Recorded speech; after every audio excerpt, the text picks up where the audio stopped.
So this morning, using some hot water that was in the kettle, I filled a flask with hot water and these noodles and the flavour sachet. So I'm just going to see how it's got on.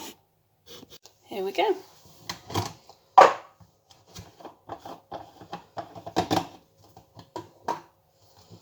Well, they look pretty done. Let's see if we can get them out.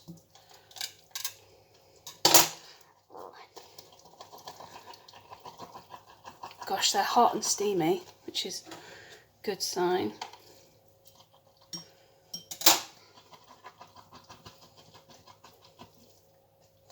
Wow, that is a bowl of noodles.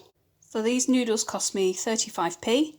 I've just added a little bit of soy sauce. You can add whatever you want really. But yeah, overfilling the kettle this morning using the leftover hot water in the flask with the noodles has worked. They're a little bit soggier than I would like, but they're still nice, and I've used not that much energy to make them. Brilliant.